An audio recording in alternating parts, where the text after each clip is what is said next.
Hi, I'm Russ Camarda, an independent filmmaker and actor in New York, and in between the chances I get to do my creative projects, I love to sit down and talk with other artists to see how it is they do what they do, how they take art and use their craft to reveal truth to an audience. So in this series of conversations, you'll meet some people you may recognize, some people you won't recognize, but they're all independent artists, and we'll get in depth in a long-form conversation to see how it is they do what they do. Welcome to Art Craft Truth. This time on Art Craft Truth, producer, director, and casting director Liz Ortiz. Her work has been credited on projects that have been seen at places like the Sundance Film Festival, the Toronto Film Festival, HBO, CBS, Showtime, Lifetime, and many more. A lifetime in show business. All you need to know about Liz is the name of her film company is I Ain't Playing Films. A native New Yorker, she brings that fighting spirit to every project she works on. Liz Ortiz. So how you doing? Nice to meet you. Yeah, nice to meet you too. Perfect. So, you saw kind of what the deal is. It's kind of like how the nuts and bolts of what you do.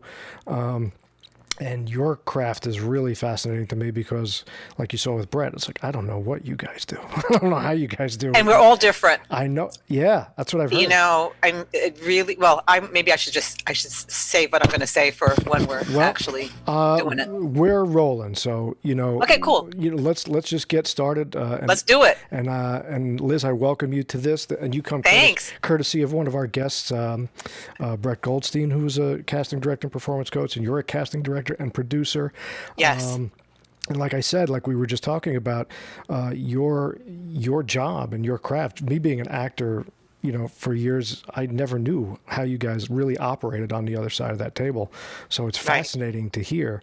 And similarly to the way I talk with her, casting directors seem to come at that job from all kinds of places. Some were actors, some were managers, some were, it's not one of these sort of direct line jobs. Right. Where did you come into it? How did you, what's your sort of background? Were you into performance as a kid? Were you into show business? What was your thing? Yeah, well, all of those things. So I was very fortunate to have had parents insane enough to raise their family in Manhattan, and I'm so grateful, and saw my first Broadway show at about 7, I think. What was it? Fiddler on the Roof. Okay. Yeah. And I'm like, I don't know what they're doing, but I am obsessed with this world. So just being exposed to the arts my whole life. And then as a child, had taken acting classes at school and camp after school, and was represented as a child performer for like 10 minutes.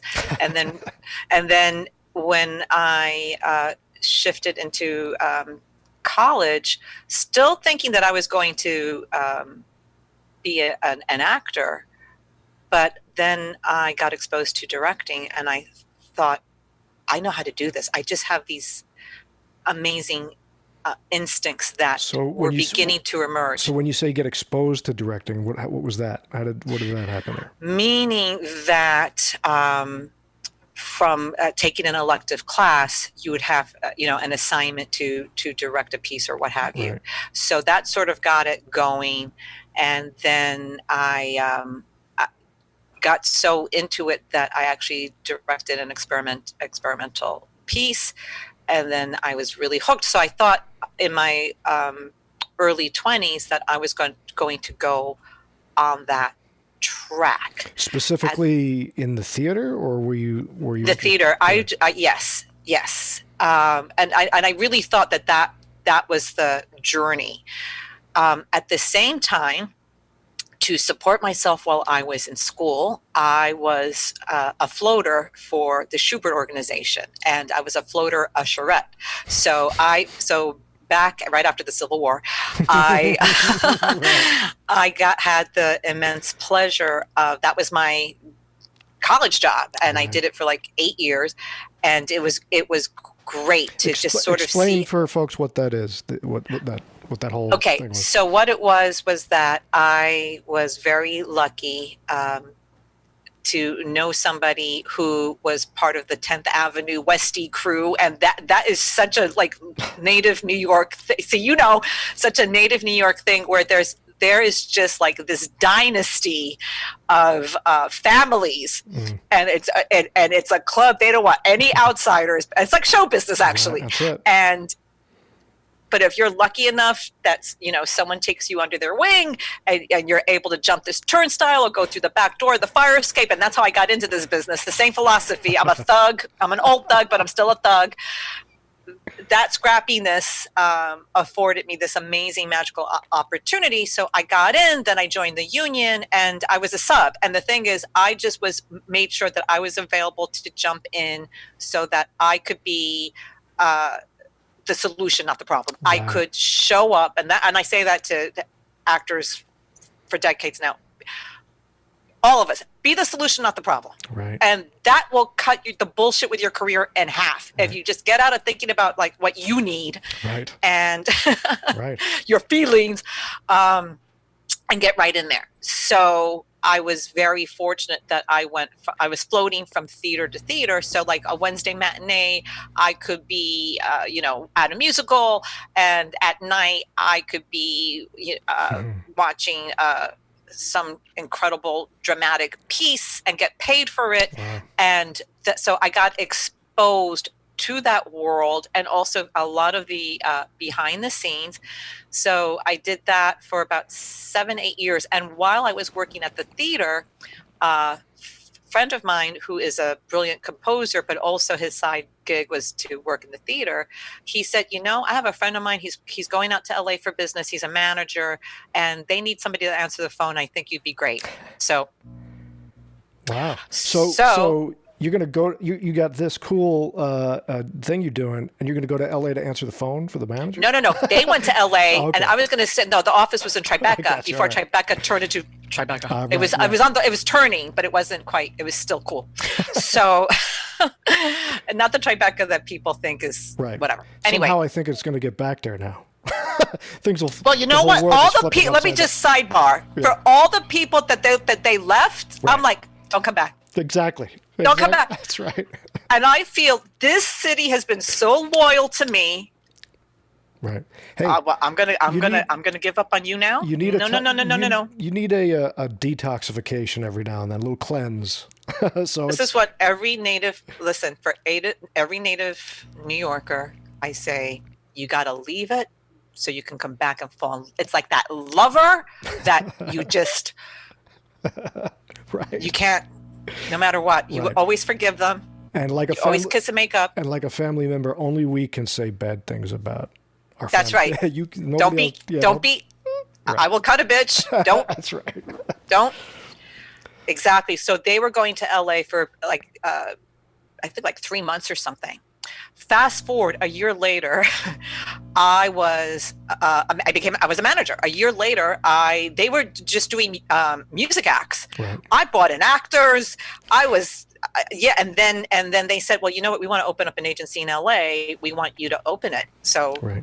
And I'm still in my 20s. Wow. I'm like, sure. Yeah. So it's crazy. So now, are at that point, that's a shift in headspace, right? I mean, you're a performer.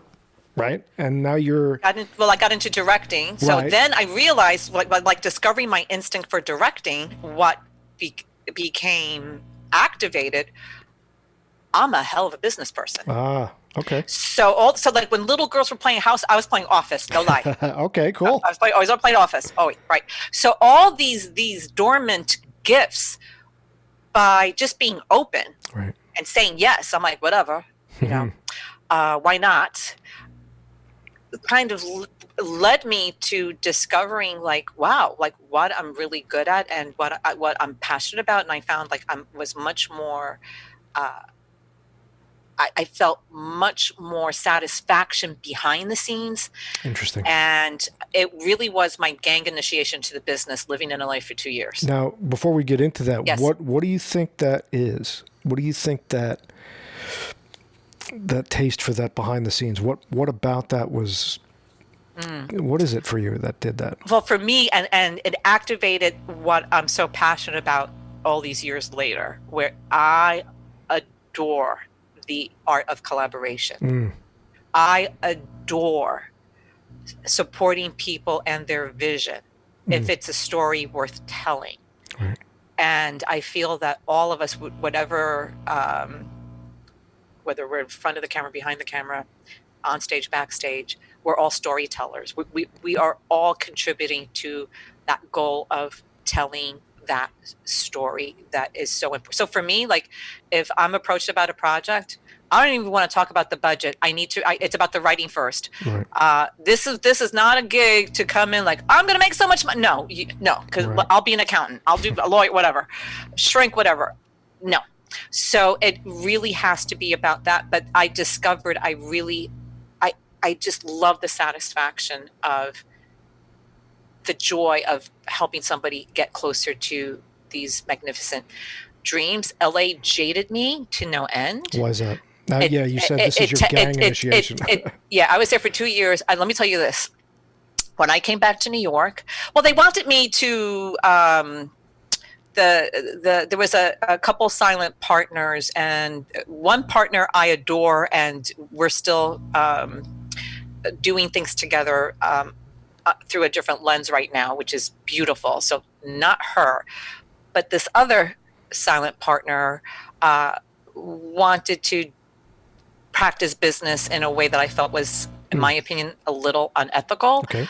And I was just so burnt out, and I was young, and it was just trying on an outfit that was way too big, too ill-fitting for me. But I learned so much. And also LA's another planet, the way New York is. Completely different, right? Listen, they were like, you're talking too fast. They were like, oh, you're Latina, but you're so articulate. Thank you so much. God. Oh, yes. People would comment on my you speak Mexican? Yeah, I have heard it all. But I'm a scrappy New Yorker, right. And the second I got off that plane, I went to 9th Avenue and I French kissed the first homeless person. I was like, I'm home. I am home. So let me stop you right there. So you were a manager out there. Right? I was a manager out in LA. Explain because we're going to get into agents and casting directors. I was a manager in New York, and then that office wanted to open up an agency. So I actually learned how to be a manager, and then I learned how to be a SAG, Equity, and AFTRA back then, because it was separate back then, franchised agent. Talent agent. Okay, so I explain a little bit of the job of what those kind of people do, because it's different than the casting director part of it for people who don't understand. Completely different. The Twitter version is when you are a talent rep, a manager, or an agent, you're selling. When you're a casting person or a producer, you're buying. Okay. Cool. That's really what it comes down to. And we're coming from two different objectives. As a casting person, I want to give the most creative, intelligent options that my clients are embracing to help tell whatever story it is that they want to tell. Right. As an agent or a manager, you see a $ on feet. Right. So one's taking the offer, one's making the offer. Exactly. Okay. Yeah, exactly. To be succinct. Right. All right. So you get back to New York. You're back. I get back to New York. Yeah. And I'm like a bird with two busted wings, but I'm in New York, and it's all good. And shortly after that, I got back into directing. I think I was I needed a cleansing after being in LA for 2 years, that I just got back into everything about the business in New York that meant something to me before I got into this behind the scenes business track. Sure. So I got a job as the director of special events for the Dramatists Guild. And that was everything, because this is the professional organization of composers, lyricists, and playwrights. Okay. So back then, it would be no big deal. Edward Albee is here. Terrence McNally is here. Let me get cookies from Pozo's on 9th Avenue for Betty Comden, because she's coming. So it was just this magnificent, incredible experience, and I really got back to my roots that started in childhood, and probably really serving that collaboration need and urge. Yes, yeah, and it was a magical time, and now they're, I think, in 1401 Broadway, but back then we were in the penthouse at the Sardi's building. That was our office. And that was J.J. Schubert's apartment. Wow. So it was amazing. And they would have like these incredible salons, these beautiful rooms where we'd host events, or there would be presentations, or we could use these beautiful rooms to rehearse. So I directed play after play after play after play. What kind of stuff were you doing? What kind of really? Well, this is very interesting because it kind of ties into what I'm doing today. So again, very interesting work about marginalized voices. Right. So I would be approached by, through my connections at the Dramatists Guild, our members were mostly playwrights, right? So as the director of special events, I mean, we had these evenings, like an evening with Candor and Ebb. I'm like, bitch, So it was such a magnificent, magical time. So with getting to know the members well and cultivating alliances and relationships, we would get to know each other. They would see that I had this kind of interesting take on interpreting their material or getting what they wanted to bring across, and knowing that I had a passion for the stage and directing. Well, let me go deeper into this tangent here, because I saw, obviously I know you're a casting director, and I saw the producing stuff you do and the backgrounds of talent agent stuff, but I didn't know too much about the directing part of it. Well, yeah, I don't really broadcast that. Right. That was like my foundation. So what kind of spaces and pieces, and like where are you getting to do your stuff, and how are you staging your stuff? Like where did you get to? Was it small black box type things? Was it bigger? Where did you get to do this stuff? It was mostly black box, or maybe a step above that. Right.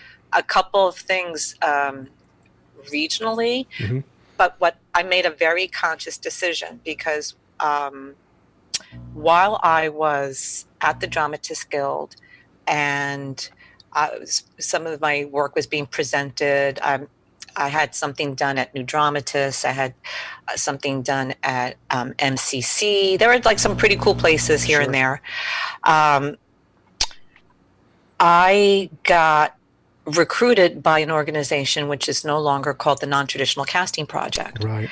And that is an organization back then, a not-for-profit, that was an advocacy to promote inclusion, before inclusion, and I hate the word inclusion, I hate the word diversity, because it's like, I've been doing this shit before it's cool, and now it's cool. I'm like, but we'll get into that in a second, because I have my own term that some chick named Molly is going to appropriate, but I'll get into that in a second. I definitely want to get into that. Okay, so they had seen a play that I had directed called Waiting Women, and it was written by a playwright named Sylvia Gonzalez, who was a member of New Dramatists.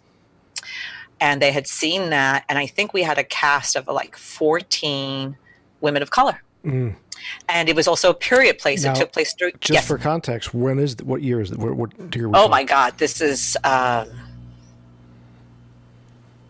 late 90s. Okay, so way ahead of this whole... Yeah, I've been talking about this shit since before, since the late 90s. Right, yeah, okay. Late 90s, yes.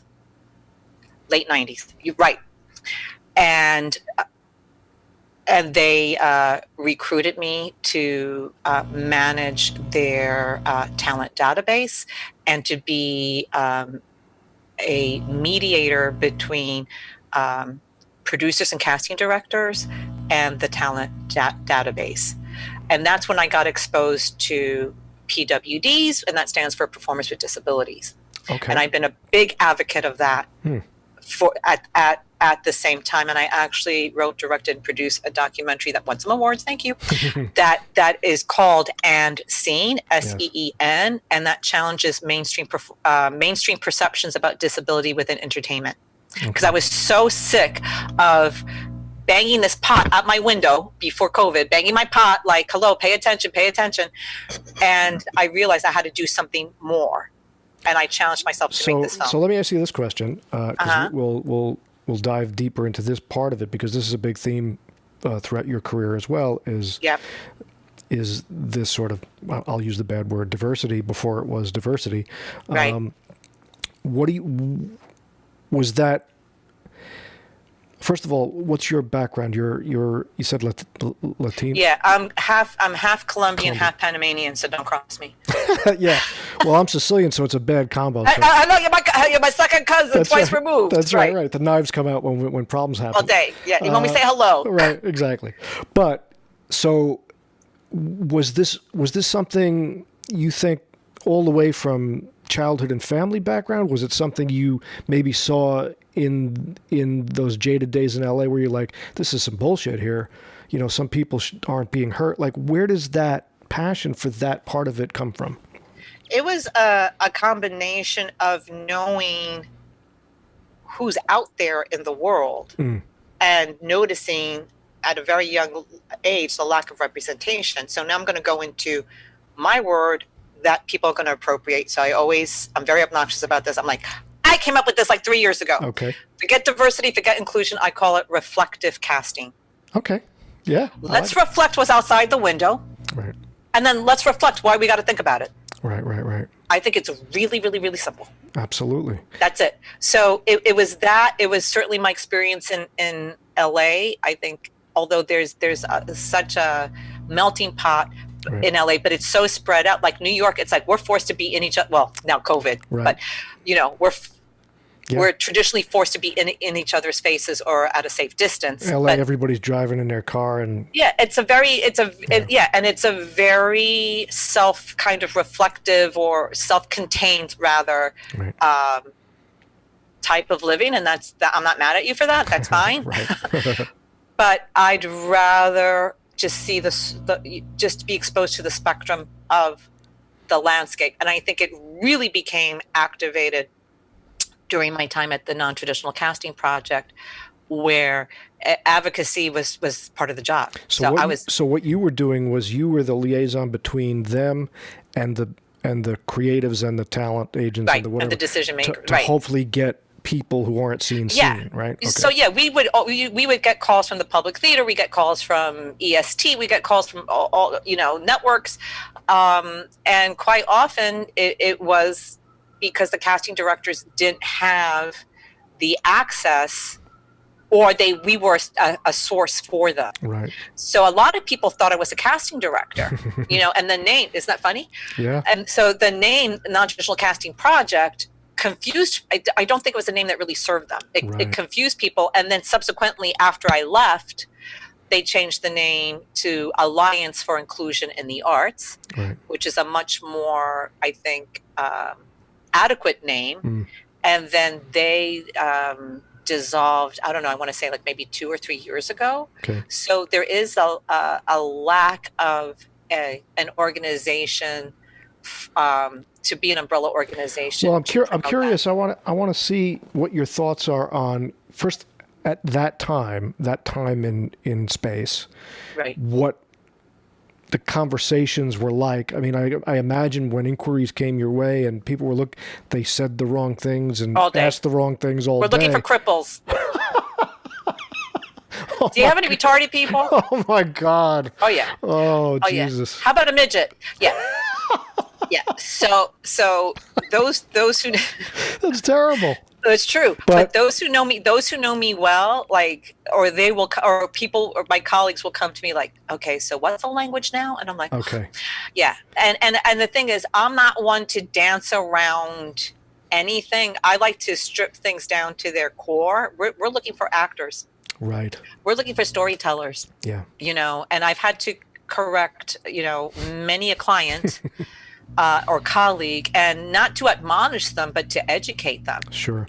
But not to walk on eggshells. It's like there is this marginalization, and I feel unconsciously is like a survival of the fittest thing. So unless you have a direct experience of disability in your own life, direct personal experience, you're going to get back to this Dickensian thing that you just want to put them in an invalid house. A workhouse, yeah. Right. A workhouse, an invalid house, a concentration camp. Right. And as a matter of fact, there's a filmmaker that I was on a panel with, and she did this brilliant film called The the Invalid Corps. And this was a corps of a branch of the Army during the Civil War. And these were soldiers with disabilities that were caused by the war. Wow. And the different jobs they had, like they'd be security guards, Sure. or they'd help in the hospital, whatever. So just the word invalid. Right, right. You are not valid because you got jacked up. Right, right. And that baseline, that unconscious, it's survival of the fittest. So it's going to be repellent to you, right? So we're dealing with DNA, we're dealing with programming, we're dealing with how the brain works. Yeah. So I'm not here to police people. I'm not here to tippy-toe around them and to make sure that we're being politically correct and all that bullshit. Right. I'm here to do a job. Right, get the job and done. To give talented actors, and I don't care if you're in a wheelchair or you're 3'6", you better have some chops. Right, right. Now I'm curious, what did the talent you were dealing with, the marginalized folks who weren't getting these chances, when they were getting these chances, what was the feedback you got from, like, what were they like, well, at last, or like, good, like, were you getting? Yeah, people were like, my favorite response, and I got it a lot, and I still get it to this day, because as a casting person, if I see a creative window where I can introduce, including in the submission pool to bring to the client, one of my favorite responses is, wow, that is so interesting and so creative. That never occurred to me. Mm-hmm. Or you taught me something. Right. And my second favorite response is, why not? Right. Where I have a director that's really open and really cool, and I could say, oh, I know this amazing. Well, I'll tell you what, because of the way things have gone, just my personal experience, you don't realize how deep it gets into the whole kind of zeitgeist of everything. Because I wrote a screenplay last year, and as I'm writing it, in my mind, I'm writing blah, blah, blah, and I'm like, well, no, I don't have, that doesn't have to be a guy. Right. That doesn't have to be a this. But I would have never thought that, 10 years ago. Right. You know what I mean? So something has shifted underneath. That's a good thing. It's an excellent thing. And I also feel if a casting director does this with a light touch, meaning we're going to honor your vision. We have discussed it. You see that I get what the intention of your text and what story and points you want to bring across. I also think it's the responsibility of the casting director to introduce creative variations of an idea or of a particular character. So I'm going to honor and I'm going to bring in what you're looking for, but I'm going to have a few wild cards in my back pocket. And I've seen it time and time again, like, oh my God, this trans person could so play this role, or this Black woman could so play this role that was written for a white man. Now, I'm not trying to disrupt what you have going on. I'm just showing you another layer that supports your narrative. Now, we're going to get to the career part of where you really become a casting director, but just on that point, that is the talent. That is the thing that you guys do that is worth the dollars, is here's my breakdown, here's my cast list, help me. I'm thinking this, this, and this, and you guys come back with, well, what about this, this, and this? And it's like, where did that come from? So is that something you develop, or do you have that? Is that something you just have where you have a Rolodex in your head of, well, that could be this, and I know exactly who that is, or how does that develop over time? I think over time, we're wired to have such great memories and to recognize actors that are the whole package. They're talented, they're professional, they're prepared, they're fun. We enjoy being in the room with them. We know that if they're on set or they're at the theater, that it's going to be a pleasure for the team that they're going to be collaborating with.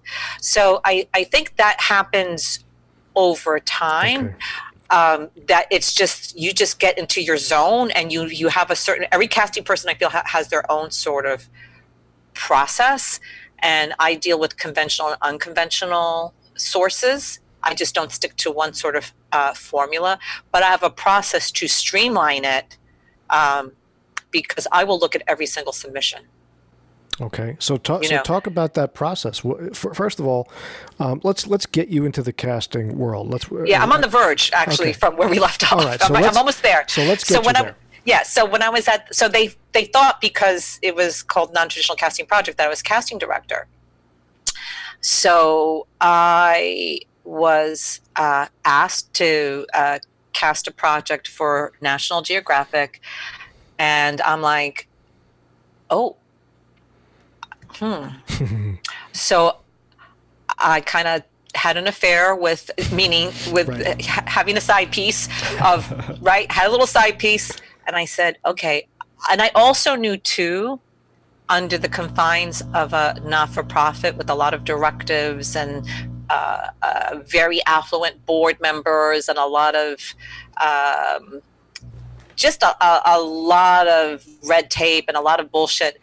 I'm like, you know what? I hit the ceiling here. And I want to continue to explore maybe starting this as a business, and maybe I can still direct, and let's kind of see what happens. And then I realized with the directing, although I still will direct on occasion, but I made the decision, because I got to see over those years at the Dramatists Guild and then at non-traditional casting, I kind of saw the theater mafia and how it worked. I really got to see who made the decisions and how elitist it was. Who made the decisions? What? Who made the decisions? I don't know. Different hierarchy there. Yeah. And just in seeing, there was a handful of female Hispanic directors, and I saw what they went through. And there weren't many. There were like 3. And I still think there's like 3, the same 3 that are still hustling. God bless. And I found there was such satisfaction with, again, discovering, like, I really love helping people get toward their dreams. So if I was recommending somebody from the database at non-traditional casting, and then they booked it, or their life changed because they had a lead in a film that they wouldn't have had otherwise, or that I got to advocate for someone. I'll tell you a quick story. So there was somebody who was in a big blockbuster film, and she's a partial limb amputee, so she has part of her right arm.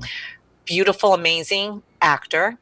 So they hired her to be in a before and after scene. So before a bomb went off, so she's there with her prosthetic arm and her little outfit. She played a corporate person.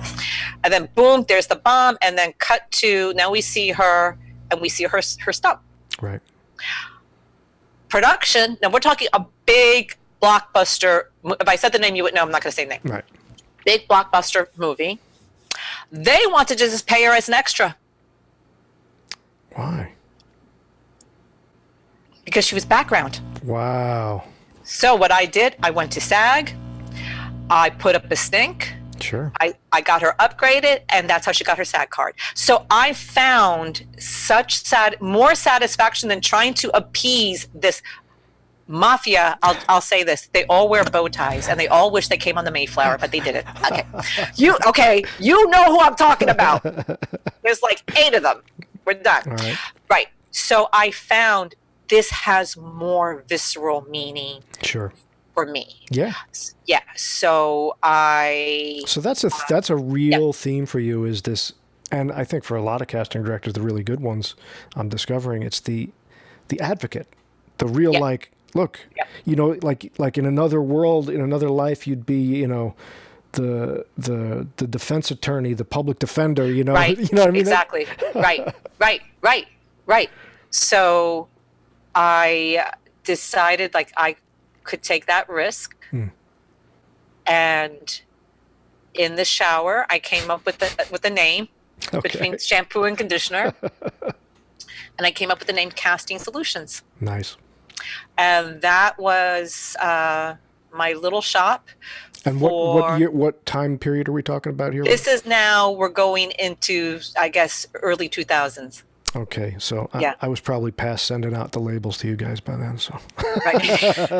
And that was when I used to have to tip the mailman like really well during Christmas because I would get everything was still, sure. You know, right. we were starting to do things with email and stuff, but it was still very much Right. the old school way of doing business. Right. And although people still associate me with casting solutions, my whole umbrella now goes under I Ain't Playing Films. I know, I like that. Right, which is like if you can't get past the name, I'm not your girl. Right, so it's right. it's a time saver. I ain't playing. Right, I ain't playing because I ain't playing, Right. and that's something I used to say all the time to like my kids. I ain't playing. So it just Perfect. stuck, and I'm like, this is a name, and it's really funny because I've gone to screenings of films that I've worked on, and it always gets a laugh when they see when they see the title card and they say in association with or whatever. Right. It always gets a laugh, and I'm like, okay, people are laughing, it's cute. That's good. Yeah. So still always casting, and it was a much broader spectrum because So did you have yourself a little office? Did you open yourself? Yeah, I did. I did with for a few associates years. and all that stuff, and 29th Street. I had an office that I rented out of a theatrical hair studio that my girlfriend owned, and she was one of the key hair people for The Sopranos. So that was so it was a really kind of magical time where all these cool people would come in and they would make wigs for Broadway shows or for Right. The Sopranos or whatever. And then I had my little office in the front. That's cool. So it was a lot of fun. But I would cast out of all the different studios. So what's the first project under that title where it's your gig that you get where somebody? The first one, Yeah. the first one was a corporate video for I think they were called for Summit Bank, which Okay. is a bank in Jersey. All right. Yeah, that was the first. Yeah, So- and I did commercials and all that, and then over time, I just was so passionate about casting theater and film that the corporate. I mean, I did it for many years, Right. but industrials, commercials, it just really wasn't my cup of tea in terms of who I was working with. But of course, you know, I'm hustling, and Sure. I'm, you know, just because it's not my cup of tea doesn't mean I'm not going to do the gig and Well, do it well. let's talk about the process of how you do what you do. So now you're explain kind of how it works. Back then, I guess it might be a little different now, but you get a project that comes in, or you get in breakdowns on online, or back then a fax, or and then what happens? I mean, do you have a file cabinet of stuff, or what do you do? How do you do what you do? Well, what typically, and it really hasn't changed too much from the difference is now, because I've been in it for over 20 years, is that people know me. Sure. Yay. And so now I don't have to hustle as much because it's referral and repeat business, thankfully, but I think I earned that. Sure. Yeah. But regardless, I will be approached, and then I usually have a conversation, and I feel like the intake nurse at the emergency room with my clipboard. Right. You know what I mean? Right. And because so much of it is micro budget, art based indies, Right. it really has to be worth it because I know I'm going to be in the trenches. Yeah, because that's all like making lists and tough, It's a lot of work. tiny little offers that you got to entice. So It's strategy, and that's kind of how the producing thing sort of came to light. So as I was getting more legit work, and then I could sort of not focus on the corporate stuff, right? Mhm. So let's say that's about 2008-ish, where I'm like, okay. And then theater companies were going out of business, and that broke my heart because I was the resident casting director for Stanford Theater Works, and right. They went out like 2008 or something, right? They went out. Yeah, exactly. Yeah. And I cast for them for about seven years. So I cast like maybe 70 shows for them or something crazy, Right. which was, so every 6 weeks I was casting a play with like, Wow. and having access to like the most amazing New York talent. And then that talent pool I could bring in Sure. for the film stuff. So it really was So let me ask you this. magical. I'm going to, Yeah. I take these little detours every now and then when I hear something. So Yeah. I asked this of Brett when we talked. The difference between casting for film and television, indie film and television, and the theater. Right. Is there a difference? Yeah, basically theater is like this, film is like that.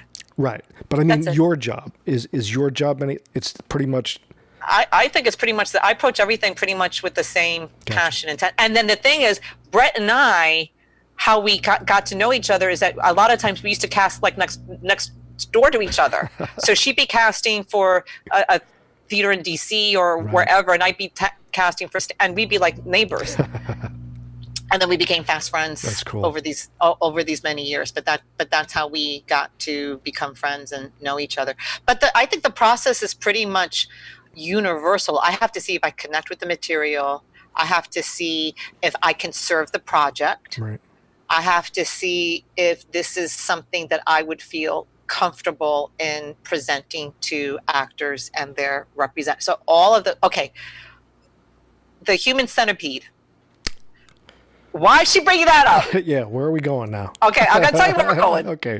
Okay, just roll with me here. Perfect example. So I got approached to cast The Human Centipede, which is it's a cult. They made sequels. It's They a sure cult did. classic. There's some Strange. twisted people out in these streets, And but for whatever. people who don't know, it's exactly what the title suggests. It's a bunch of people kind of doing things locked together. and they're fused They're together by fused this together. mad scientist. Right. So I don't remember what country it was. I think Eastern European. I don't remember where he was from. Right. And this man is trying to convince me. And I think on page 8, the script literally combusted into flames. Oh, boy. I mean, on page 8, I'm yeah. like, no.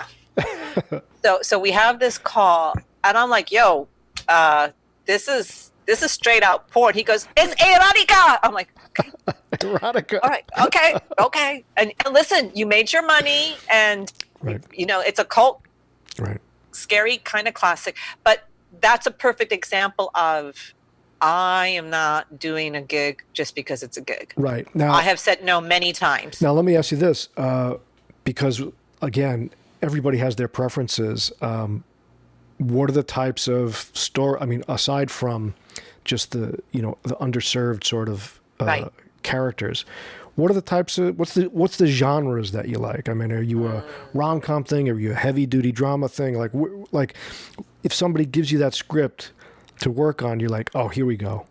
I'm in on this shit right Yeah. here. What do you like? I've to been do? I've been very fortunate that most of the projects that I've been approached to work on have had some profound transformation, Okay. some profound arc that you come out of it different than how you started. Mm. And also I've worked with the same filmmakers over and over, so that, or writer directors, so that's sort of their theme. Right. But it's about overcoming and learning about yourself, self-discovery. I would say self-discovery would be a big theme. But in terms of preferred genre, I love it all. I just like really good writing and really smart people. Right. Right. So I'm a sapiosexual when it comes to Absolutely. material. Absolutely. All about Yeah, this. It's all about that. Yeah. So All yeah, about it. All that's about cool. it. Yeah, because I come from the school of as far as directing and filmmaking and writing, it's the plot doesn't really juice me up. It's cool if you got some interesting, fun characters and twists and turns. Right. But what are you trying to say? What's the story Exactly. underneath it? Yeah. What am I learning that I didn't quite understand before this? Right. Right. Yeah. So as a casting director, what are some of the things that what are your highlights where you're like, oh, that was cool, that was fun to work on? Like you said, you work with a lot of the same filmmakers along the way, but what are some of the ones you really love? I would say a recent highlight and a semi-recent highlight. So the semi-recent highlight was working on this beautiful film called Advantageous, which That's the it's like a sci-fi sci-fi, thing, yeah. right? It won an award at Sundance. Asian and director. It's on Netflix. Right. Female Yeah. Asian director. Female, yeah, Jennifer Fong, who's Asian American filmmaker, who's such a genius, and I'm so happy for her because that really launched her career. So she's out in LA directing a lot of TV. That was a highlight because it was such a low budget and it looked like it cost a fortune, and it was a dystopian tale that when I read it, I'm like, this shit could happen. Like when you see Handmaid's Tale, you're like, this shit is tomorrow. That's right. Or 10 minutes from now. Right, or last week. Last week, right. The other day, right. So early January. Exactly. So that really it was like a cautionary tale of what could be.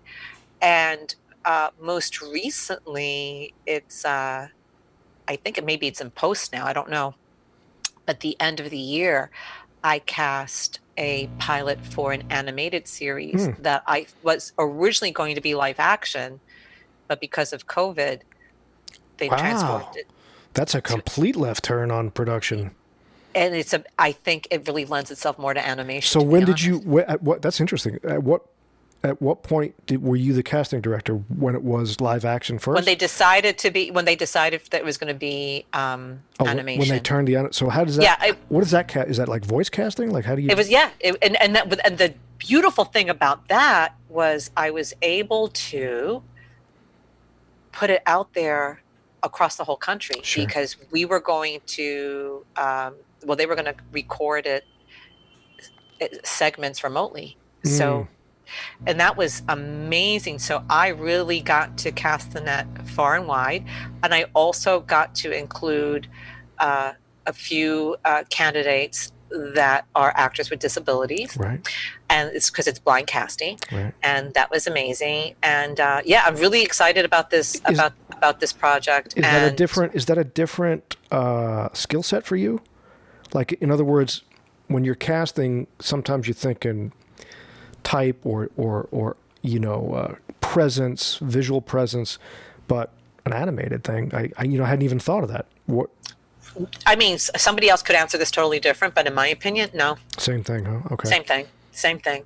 Cool. Yeah, if you can deliver it with how you look, and you could deliver it with your voice, and vice versa.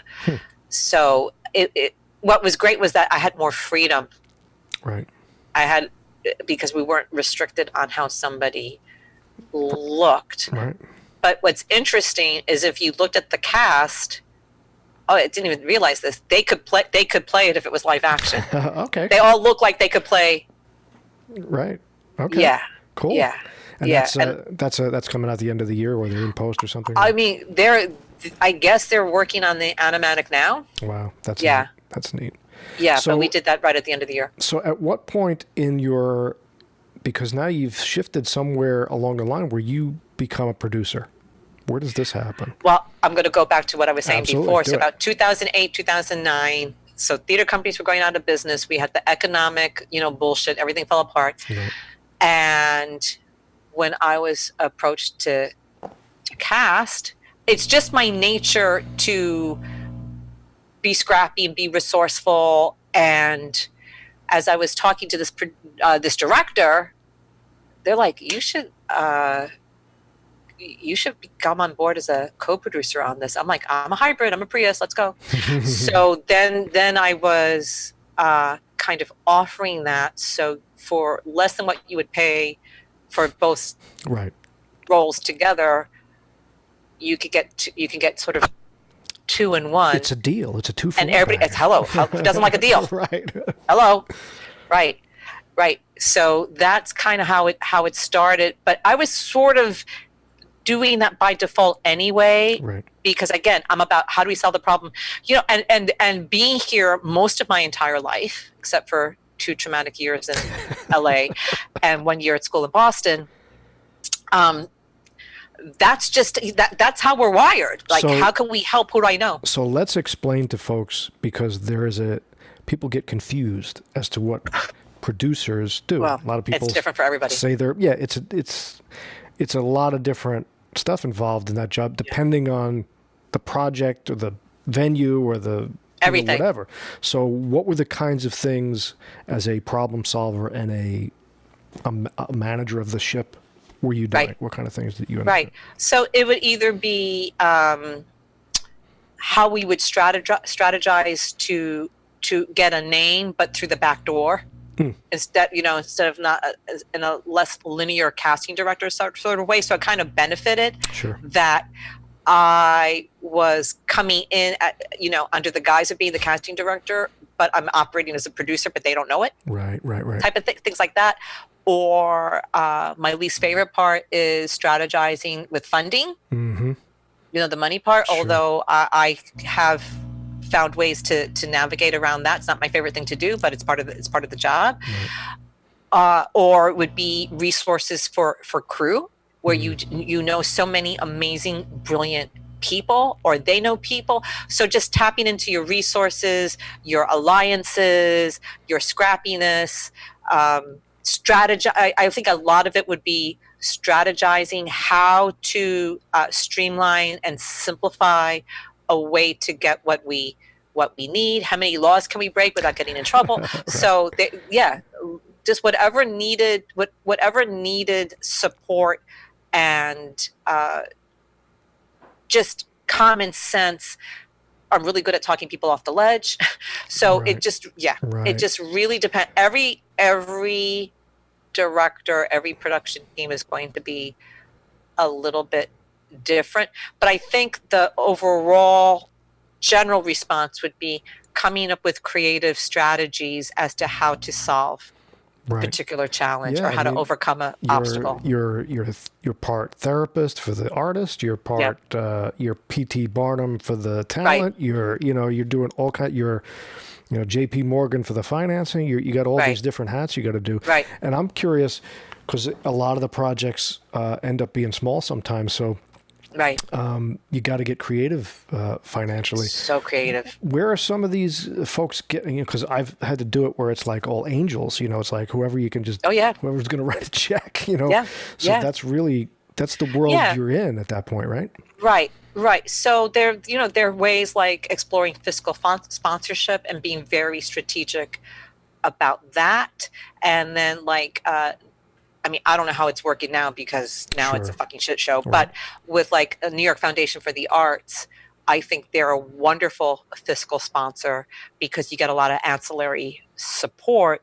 And if you have a grant that you want them to review and support you with making sure that it's the best kind of grant, you can get services like that. Do they still have the tax credit they did there for a while here where they brought everything back? I don't know if they kept that. I don't think so. No, because that really brought everything back here for a while. Everything suddenly came back. Yeah. I mean, maybe, I don't know. Right. I don't know. I don't know what's going on. Right. I don't know. But that and I did successfully get a grant through working with them, which was like hitting the lotto. But a lot of it is like, where's your scratch off? You just, Yeah. But that also really creative fundraisers, going, direct appeal to certain people. So being very methodical and intelligent and very strategic about your timing, because I feel you have one opportunity to ask one time. Interesting. And then you're like, oh, we need finishing. Oh, we are stretched. This. I'm like, come on. Yeah. So it's a very kind of elegant process to navigate it gingerly. So was this something that you learned on the fly? Yeah. Yeah. It's not like, you had some sort of mentorship of watching this happen. You're like, well, how do we get this done? No. Well, that's why I think that West Side attitude comes in, and you hello, right, and all day, and also too, and I say this to everybody: your best resource to invest in are your relationships. Mm-hmm. If you are ride or die for your friends, your collaborators, your colleagues, out of just pure wanting to support them, it's amazing how much you could get that in spades. And also too, production value doesn't have to have a dollar amount on it. Right. So you can get incredible production value by pulling in a favor.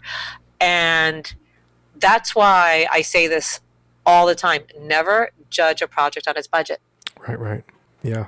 Because there could be favors in kind. So things of that nature, or you could get somebody who's amazing, that will work because of the alliances. Sure. Will underrate. Right. So that's another way that I've been helpful as a producer. Well, I wonder if what you said before about your advice to actors and performers and anybody coming into the position, to not think about how this is going to help me, but how can I help you?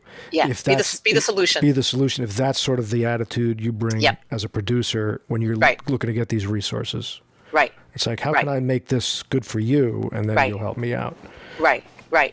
And if you are supportive to your friends and your colleagues and your collaborators, when you need something, they'll help you. So I got a DP who's the key DP for the show All Rise out in LA. She shot my doc. Ah, cool. And listen, and that union, that's the most expensive union to join. It's like $16,000. It's ridiculous. Right. So that's on the basis of having a good loyal relationship. So I think that's one of my most valuable aspects is that the people that I have access to. So as a producer, what are the things that you're proud of,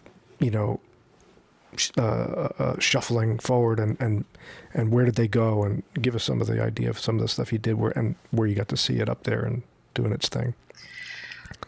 Wow. Because I saw you did.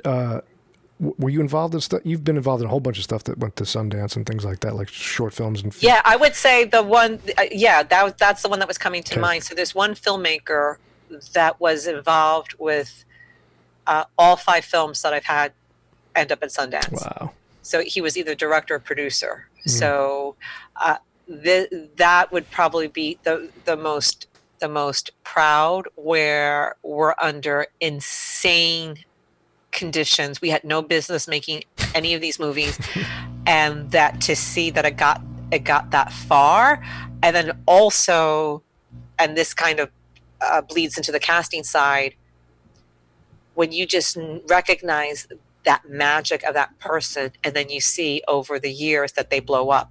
All right, so talk about who. Is there a specific we're talking about here? There's a bunch, and then there's a bunch that I think are going to blow up, and they're in things that I've worked on recently that aren't out. That whether they're in post or whatever, they're not out yet. I would say I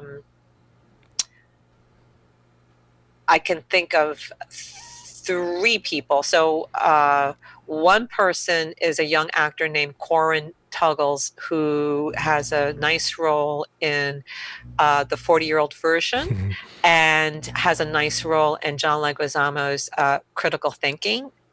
And he's probably in his late 20s now, but I think I've known him since he was in high school. And I was always pushing for him. And I did cast him in this lovely short film, and it was like his first lead. And maybe that was like about 4 years ago, and now he has an official Instagram, and now he's hanging out with John Leguizamo, and now he's all about this, all about that. What was it then? What was it in that casting director's eye what was it? It's just that instinct. I go for the unconventional. So I don't go for like, oh, you were born beautiful, good for you. Yeah, good for you. I go for the soul. I go for a vulnerability, an approach to the material. I go for your prepared actor, you're a lovely person. You get how this works. So it's a combination of different factors. I think he's a good example. I cast Melissa Leo in her last bad indie movie. Wow. And I remember the director who wanted to do a sequel. He's like, "Get Melissa." I'm like, we're not gonna get Melissa. You were lucky. That was right before, I think it was Frozen River Wow. Right. It was right before that went to Sundance that we got her for this other film. And so this delusional director was like, Melissa, I'm like, Yeah. we're not going to get her. That ship sailed. And she was really lovely because she replied back to an email I did not want to send, but Right. And she said, I have been waiting 30 years for this day. Right. Good luck. That I'm like, I told you, but okay.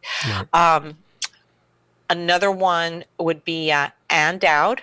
And Who is a dear friend, and we met in the playground. We're neighbors in Chelsea. That's and cool. Yeah, and I cast her in the same film with Melissa Leo, same movie, bad film, great cast. Right, sure. Yeah. Two amazing And actors. it was the first time she played an adversary. Meanwhile, now she's a star because she's playing Aunt Lydia. Right. She was always the mom, Natalie Portman's mom in Garden State, and whatever. Right? And I remember one night we're hanging out and she was kind of, depressed about the business. And I said, bitch, you are going to get nominated for something. Okay. So then 12 years later, Wow. she gets nominated for the Emmy and the Golden Globe. Right. And then she got the Critics' Choice. Was it Handmaid's Tale or Leftovers? What was the... Handmaid's Tale. Handmaid's Tale, yeah, because she was great in the Leftovers too. Oh, because right. They used to call her on set for the Leftovers. They used to call her Brando. That was her nickname. Anyway, yeah. That's awesome. And I called her. I said, "What I tell you in the playground?" Yeah.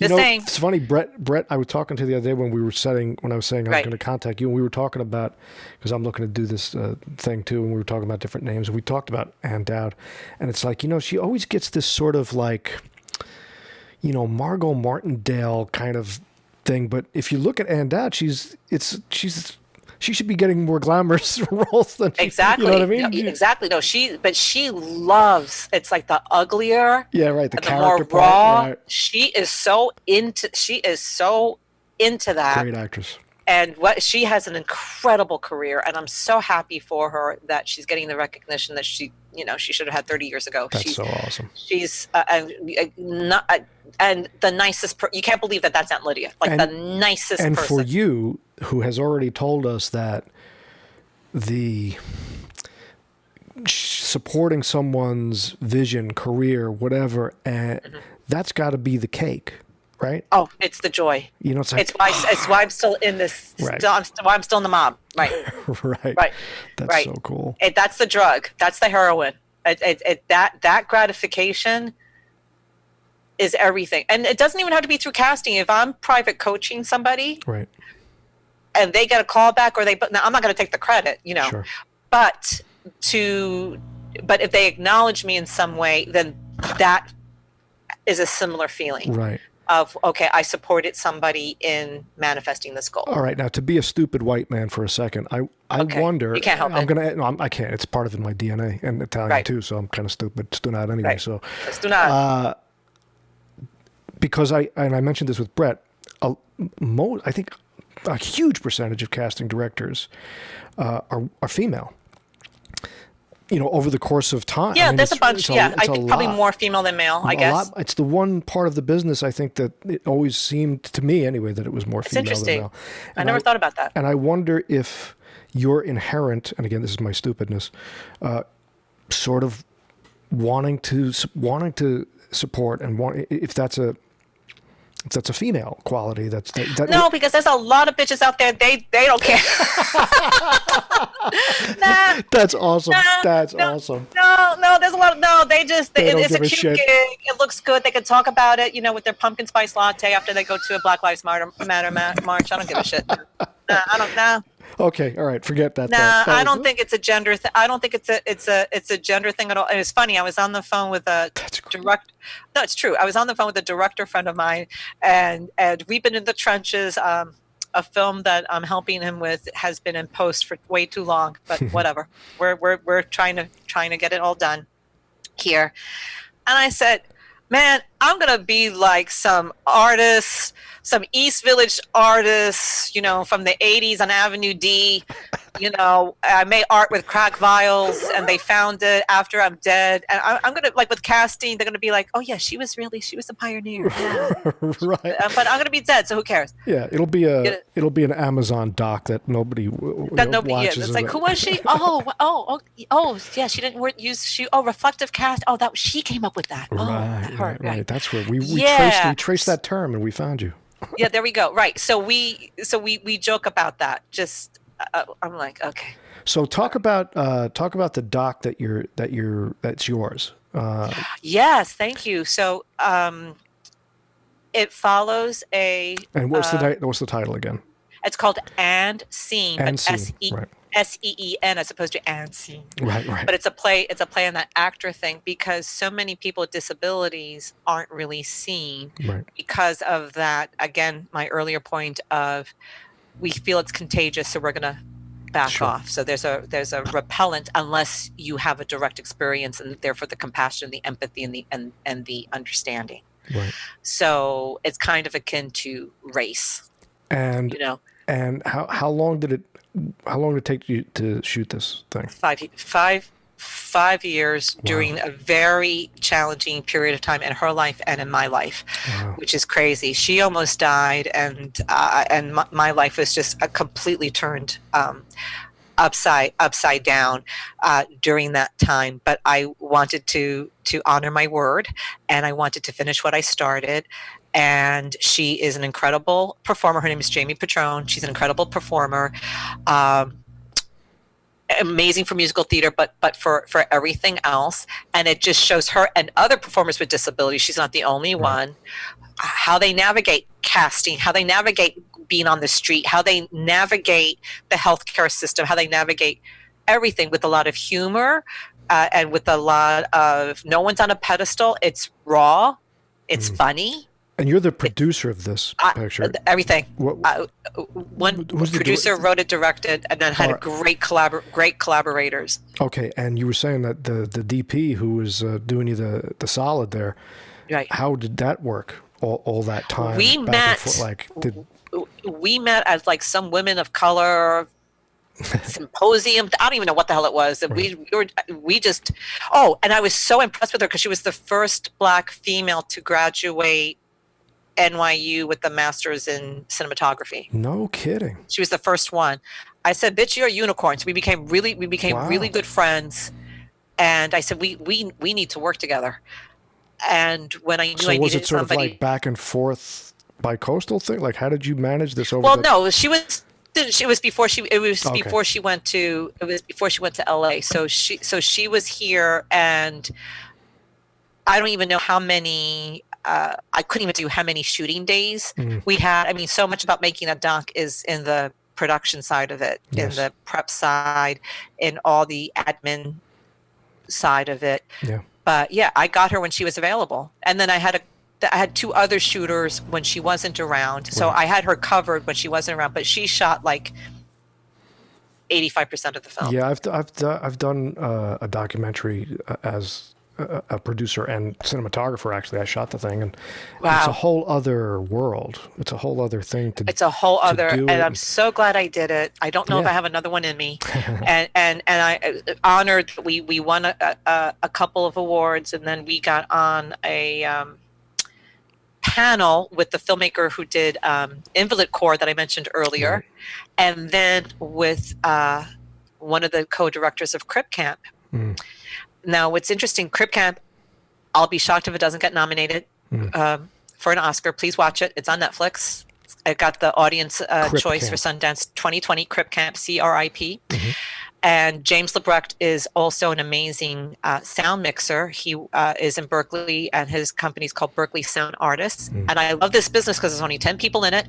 He mixed the sound for Advantageous. Okay. And he and I met at a symposium at the Kennedy Center in 2010 when it was the 20th anniversary of the ADA, and I was a speaker on it. So we reconnected by being on this panel with Crip Camp. And then what's great is that he knew about my doc, obviously, And so we're talking about perhaps collaborating together. So again, the power of alliances. Yeah, absolutely. Yeah. So Well, that's how we're navigating right. this. All right. So I got a couple of minutes left with you, so I want to get you out. Yep. But when you got to get out. But Yep. you just said, I don't know if I got another one in me.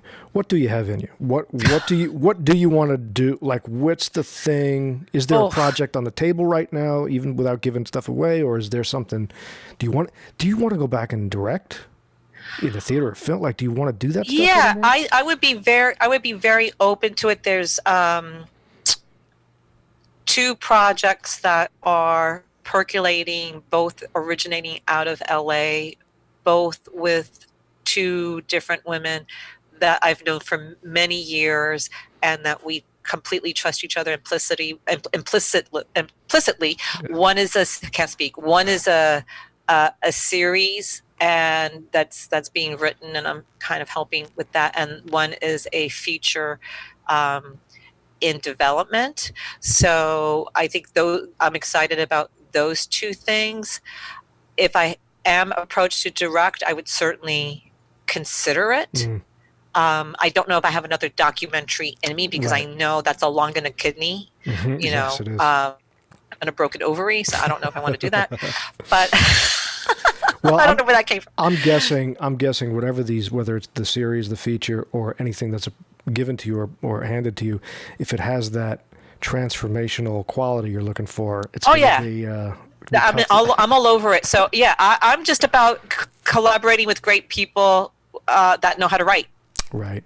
Yeah, that excites me to no end. Right. So just to wrap up a little bit, let's talk about, because the other major thrust of your life and and what you've done in your life and for your business, you've really been a pioneer in this part of the business. Now the world is sort of, the arc of history, as it were, is sort of bending towards where you were bending it earlier. What do you think of it now? What do you think of, from the Weinsteins to the blah blahs to everything that's shifting? How do you perceive what's happening? Well, I'm going to try not to be too jaded about it, because I think. Well, you're from New York, so it's. It's kind of part of who we are. I'm encouraged that people feel a little more accountable, or they're going to be a little more mindful about how they're going to put out their projects, present their projects, or how they're going to navigate within the industry, because there's a lot of policing going on, but there's a fine line between policing and censorship. Yes. or what's the point of all of it.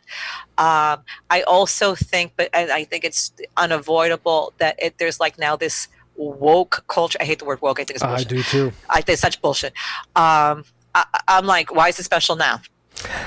Yeah, because it's trending. Right. So that's why I came up very emphatically with the term reflective casting, because I think it just strips it down to, let's just think about why this is even a thing. Well, what's interesting about that term is it's not forcing a narrative.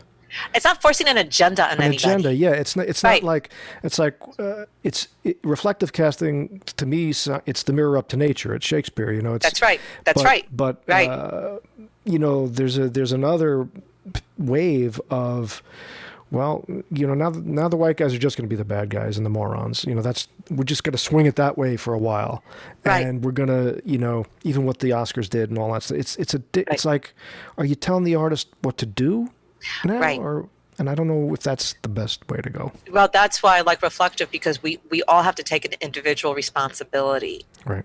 And I understand where you need the directives. The same way we need traffic lights. Right. It's basically we need traffic lights. Right. And then if you're gonna jaywalk, okay, don't get hit. Right. You can spend the rest of your life jaywalking. You're good. I master it, but you go to LA, they're gonna give you a ticket. So be careful where you're doing the jaywalking. That's great. So I think it's really up to the individual. But I see the need for the infrastructure, because otherwise, look, the inmates are already running the asylum. Yeah. But I think that there's a little more caution, there's a little more accountability. I don't think that's a bad thing. No.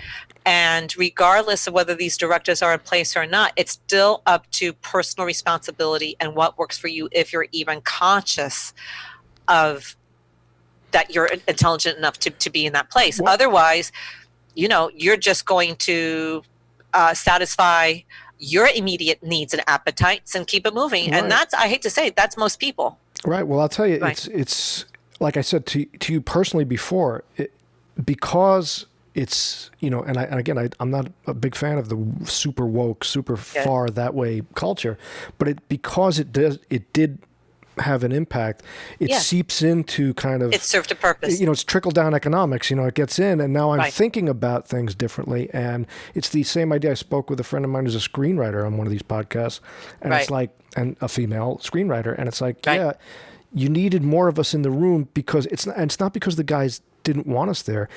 It's like they didn't get the jokes unless, like, this joke works. Trust us, we know. Right. You wouldn't know.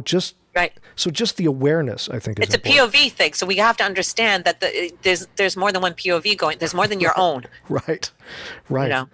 So what do you think? What's your advice? First of all, you still love casting? You still doing it and loving it? Oh yeah, listen, I can't. I've been asked to go on board as a producer, but with another casting person, I'm like, I can't. It would hurt too much. Right. Yeah. You gotta be doing that. Yeah. No, I love it.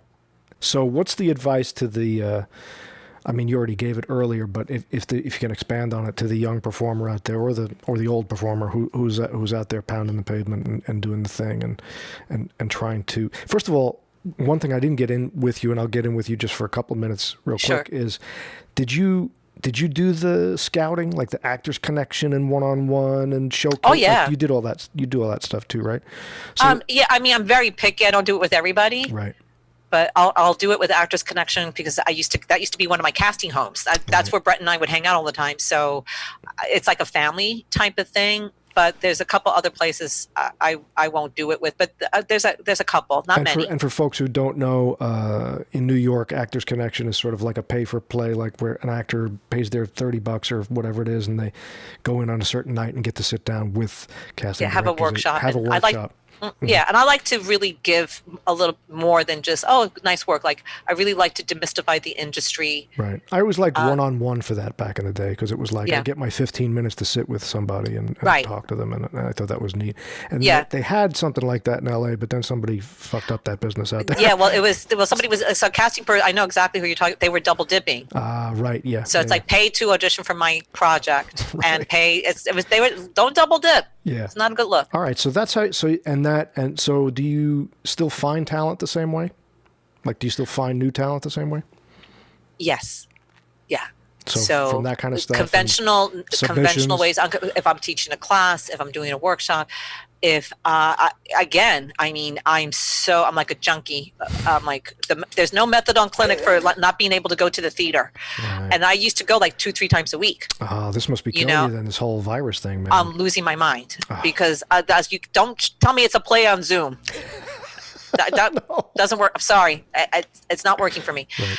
So that was a constant way Okay. where I could be, in a basement on Avenue D, or I can be in a Broadway theater, and and anything else in between. Right. Where that was always a way for And me. you're sitting there with your casting director mind and eyes, and something Always. magical just goes, ooh, what's that guy doing? And then seeing comparable projects. Doing my research Right. that way, which is more the case these days because I can't go to the theater. Okay.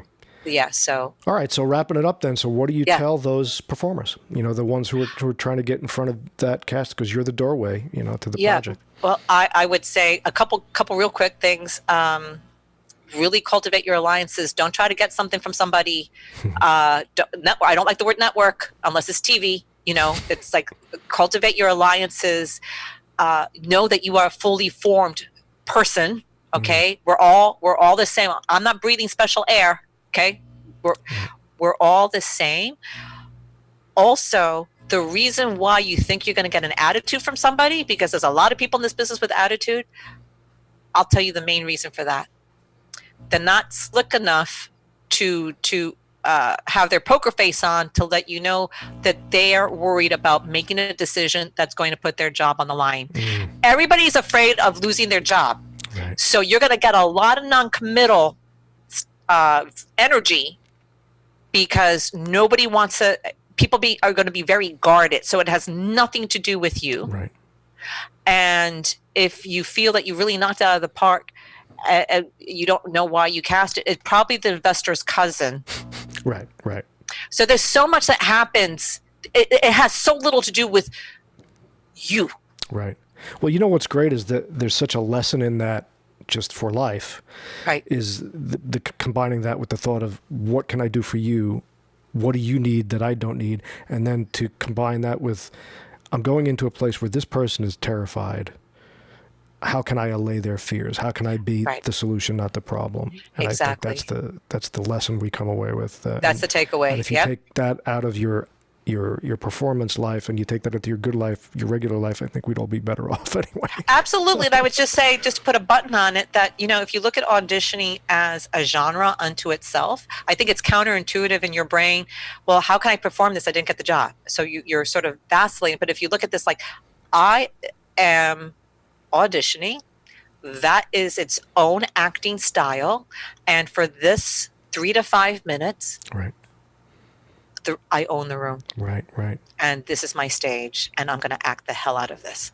That's awesome. Well, you definitely owned this room for the last hour and 15 minutes. So, Liz, I totally appreciate you.